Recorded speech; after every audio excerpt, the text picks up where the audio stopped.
హైదరాబాద్ కి red alert జారీ చేసింది వాతావరణ శాఖ. జూబ్లీ హిల్స్, బంజారా హిల్స్, పంజగుట్టల్లో వర్షం కురుస్తోంది. కూకట్పల్లి, నిజాంపేట్, బాచుపల్లి, పటాన్చెరు, చందానగర్, అమీన్పూర్లో వాన పడుతుండటంతో రోడ్లు జలమయమయ్యాయి. మియాపూర్, మాదాపూర్, గచ్చిబౌలిలో కూడా ఇదే పరిస్థితి. లోతట్టు ప్రాంతాలు జలమయమయ్యాయి. హైటెక్ సిటీ, గచ్చిబౌలి ప్రాంతాల్లో ట్రాఫిక్ జామ్ అయింది. పలుచోట్ల ఇళ్లలోకి, షాప్లలోకి వరద నీరు చేరడంతో ప్రజలు అవస్థపడుతున్నారు. అప్రమత్తమైన జీహెచ్ఎంసీ, డిఆర్ఎఫ్ సిబ్బంది రంగంలోకి దిగారు. అవసరం అయితే తప్ప ఎవరూ బయటకు రావద్దని హెచ్చరిస్తున్నారు.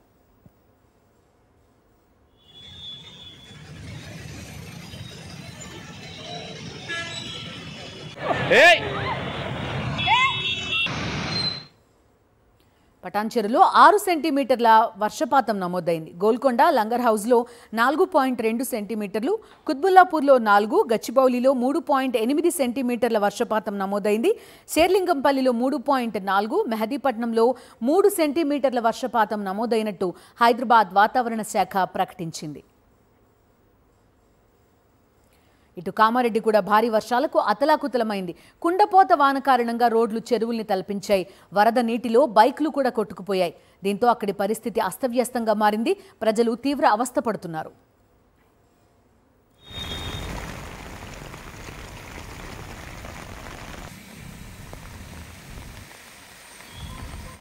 మరో 5 రోజుల పాటు తెలంగాణలో వర్షాలు పడతాయని వాతావరణ శాఖ తెలిపింది. ఆదిలాబాద్, మంచిర్యాల, నిర్మల్ జిల్లాలకు ఎల్లో అలర్ట్ జారీ చేసింది.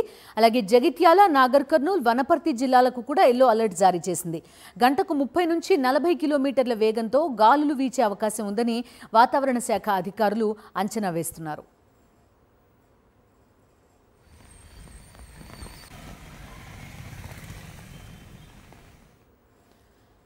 మరో 5 రోజుల పాటు వర్షాలుంటాయంటున్నారు. ఒక పక్క హైదరాబాద్తో పాటు తెలంగాణలో పలు జిల్లాల్లో భారీ వర్షపాతం నమోదవుతున్న పరిస్థితి. కొంత సంసిద్ధంగా ఉండాల్సిన సిచ్యువేషన్ కూడా కనిపిస్తోంది. పూర్తి డీటెయిల్స్ మా కరెస్పాండెంట్ కల్పనను అడుగుదాం. కల్పన, చెప్పండి, ఎంత అటు జీహెచ్ఎంసీ కానివ్వండి, డిఆర్ఎఫ్ కానివ్వండి, ఎలాంటి సూచనలు చేస్తోంది? 5 రోజుల పాటు వర్షాలు ఉంటాయంటున్నారు. ఇప్పటికే ఆల్మోస్ట్ చాలా ప్లేస్లు చెరువుల్ని తలపిస్తున్న పరిస్థితి.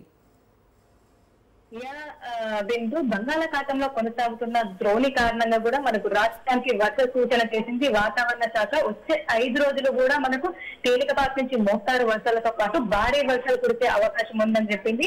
ఇటు ఇప్పటికే చూస్తున్నాము, మనకు ఆగస్టు లో చాలా వరకు కూడా మనకు మొదటి వారంలో చాలా తక్కువ వర్షం నమోదైంది. సో 2వ వారం నుంచి కూడా ఇటు వాతావరణ శాఖ మొదటి నుంచి హెచ్చరిస్తారని 2వ వారం నుంచి కూడా మనకు అధిక వర్షాలు అయితే నమోదవుతున్నాయని చెప్పుకోవచ్చు. ఇక నిన్న మనకు హైదరాబాద్ లో కూడా ఒక్కసారిగా వాతావరణం మారిపోయి దాదాపు మనకు 4 నుంచి 6 సెంటీమీటర్ల వర్షపాతం నమోదైంది.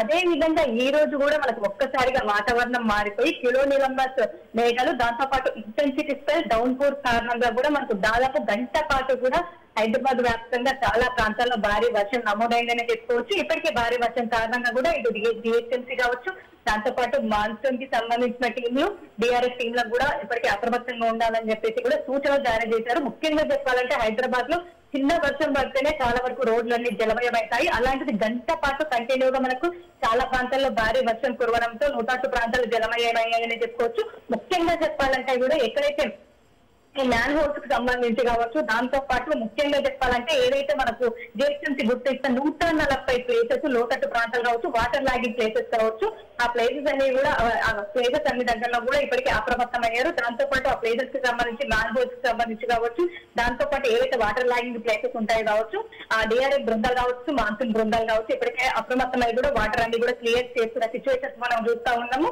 దాదాపు గంట పాటు కూడా మనకు కంటిన్యూగా కురిసిన వర్షం కారణంగా నగరం కూడా కలిసి ముద్దైందని చెప్పుకోవచ్చు. చాలా ప్రాంతాలలో మనకు భారీ ట్రాఫిక్ జామ్ అయితే ఏర్పడింది. ప్రస్తుతం అయితే కాస్త వర్షం తగ్గినప్పటికీ కూడా మనకు ముసురు కావచ్చు, తేలికపాటి వర్షం అయితే మనకు నగరంలో కురుస్తా ఉంది. సో ప్రస్తుతం మనం చూసుకున్నట్టయితే చాలా ప్రాంతాల్లో మనకు ట్రాఫిక్ జామ్, ముఖ్యంగా చెప్పాలంటే కూడా మనకు భారీ ట్రాఫిక్ జామ్ నిన్న ఏదైతే ఏర్పడిందో అదే విధంగా ఈ రోజు కూడా మనకు భారీ ట్రాఫిక్ జామ్ అనేది కనిపిస్తా ఉంది. ముఖ్యంగా చెప్పాలంటే పంజాగుట్ట, నాగార్జున సర్కిల్ లో మనకు భారీ ట్రాఫిక్ జామ్ కొనసాగుతుంది. దాంతో పాటు ఐకియా కావచ్చు, హైటెక్ సిటీ, మాదాపూర్, మనకి ఏదైతే ఐటీ సెక్టర్ ఉంటుందో ఆ ప్రాంతాల్లో కూడా మనకు భారీ ట్రాఫిక్ అయితే కనిపిస్తా ఉంది. స్లోగా వెహికల్స్ కూడా మూవ్ ఆన్ అవుతా ఉన్నాయి. Okay Kalpana, thank you.